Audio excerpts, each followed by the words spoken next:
kupas tentang dalil zikir dan doa bersama ba'da salat fardu. Kalau zikir, jangankan kita, Syekh bin Bas pun bilang setelah salat fardu dianjurkan, disunnahkan berzikir mau sendiri ataupun jamaah, mau sir ataupun jahar. Dalilnya lebih dari 50 dalil. Umum dalilnya, ada yang umum, ada yang khas, ya. Yang khusus cuma beberapa.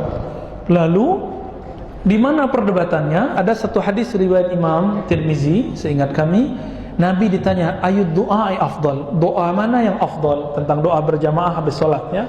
Nabi menjawab akhir malam, dan yang kedua fi duburi al-maktubah, setelah sholat wajib. Tapi tidak disebutkan di situ sendiri atau berjamaah. Syekh Ibnu Taimiyah punya murid namanya Syekh Ibnu Qayyim atau Imam Ibnu Qayyim rahimahumullah. Beliau punya kitab Hadyur Rasul, ya, di Zadul Ma'ad itu ada bab Hadyur Nabi, mengatakan berjamaah ba'da sholat itu bid'ah. Itu pendapat Imam Ibnu Usud pun soal usud, ternyata beliau murid Imam Ibnu Taimiyah, bermazhab Hanbali, ya, bermazhab. Ternyata Imam Ahmad bin Hambal beda dengan gurunya Imam Syafi'i. Imam Syafi'i lebih salaf dari Imam Ahmad. Apa kata Imam Syafi'i? Boleh untuk ta'lim. Karena jamaah tidak hafal doa, maka kita pimpin doa. Itu versi Imam Syafi'i. Saya nggak pakai dalil itu. Saya pakai dalil Imam Hakim. Baru dengar kan? Ada nama kitab Mustadrak ala Sahihain, kitab sahih juga. Imam Al-Hakim meriwayatkan bahwa majtama'a mala'un, tidaklah berkumpul sekelompok orang, fayad'u ba'duhum wa yu'minu ba'duhum al-akhar, lalu berdoa sekelompok yang lain dan mengaminkan sekelompok yang lain, atau kama qala sallallahu alaihi wasallam, illa, kecuali ajabahumullah, Allah ijabah. Ini dalil mutlak boleh kapanpun doa berjamaah. Maka alhamdulillah saya melihat di masjid-masjid tradisional dan teman-teman ahbab tabligh, mereka setiap kali mau dakwah doa depan masjid, dan itu doanya melingkar, tangannya diangkat. Begitu juga orang-orang yang suka zikir di mana-mana, ya, ahli-ahli zikir, ahli-ahli sufi, mereka suka banyak doa. Kalau antum nggak mau, udah pergi aja. Kan mereka mau doain antum, dapat doa gratis, nggak mau. Saya itu susah loh minta doa Ustaz. Mau cari kiai, Syekh, ya Syekhana ud'ullah lana, tolong doakan kami. Susah nyari doa Ustaz itu, karena doanya mustajab. Doa orang alim yang didoakan oleh makhluk langit dan bumi, bahkan ikan yang di dalam air.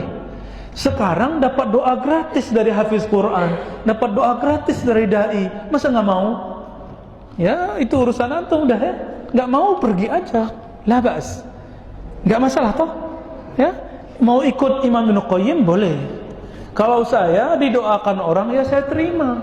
Amin, amin, amin. Dalilnya hadis riwayat Imam Hakim ditambah riwayat Imam Tirmizi. Gampang, ada dalilnya semua, ya. Kita aja nggak tahu Pak, ya. Khalas? Ya. Masya Allah. Ini tolong disimpan Ustadz Almaf, ya. Mana Ustadz? Ketika kita sholat di masjid yang selesai sholat mereka zikir berjamaah, ya kan kita tahu ini dia buat informasi kita bersama umat Islam, hendaklah dipelajari. Nabi SAW sholat di Masjid Nabawi itu hampir 10 tahun. Hampir selalu jadi imam. Kecuali dalam kondisi beliau keluar kota, beliau jadi imam lagi, tetap jadi imam walaupun beliau sedang safar, tapi tidak di Masjid Nabawi bersama para sahabatnya. Dan beliau pernah tidak sholat berjamaah di masjid karena sakit di akhir hayat. Tanyakan, gimana sih Nabi SAW selesai sholat? Ngapain Nabi selesai sholat? Berzikir. Suaranya keras, didengar suaranya. Tapi tidak memimpin. Nabi tidak memimpin mereka. Tapi Nabi ngajarin, baca ini, baca ini, baca ini. Setelah itu yang mereka baca. Habis sholat langsung berzikir. Setelah selesai berzikir, baru sholat sunnah. Nabi pernah selesai sholat langsung berdiri. Karena ada hajat. Jadi kalau ada keperluan, ya silahkan selesaikan keperluannya kalau memang nggak bisa melanjutkan zikir, dan zikir setelah sholat ini sunnah ya. Artinya kalau orang itu tidak melaksanakan, sholatnya tetap sah. Bagaimana sikap kita tatkala di masjid itu ada zikir berjamaah? Kita tetap berzikir sendiri.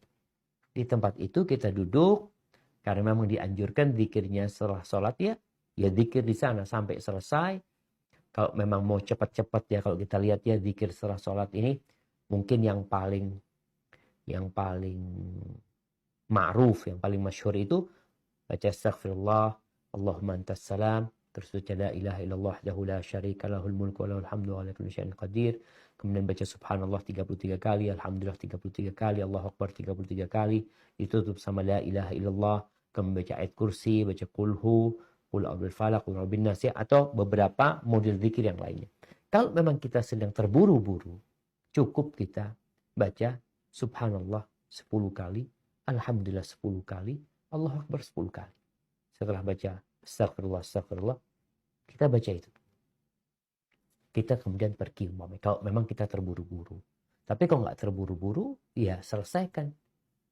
Tapi sekali lagi kita bukan mengikuti zikir berjamaah itu, tapi kita zikir sendiri sampai zikir kita selesai, kemudian baru kita sholat sunnah. Ini berkaitan dengan zikir setelah sholat wajib. Jadi bukan zikir setelah sholat wajib dibaca setelah sholat sunnah.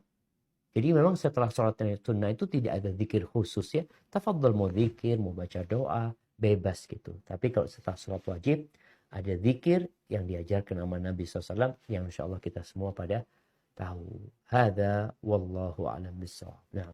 Semoga Allah Subhanahu wa taala memberikan kita kepahaman. Terima kasih yang sudah menonton channel ini. Jangan lupa subscribe, like dan komen.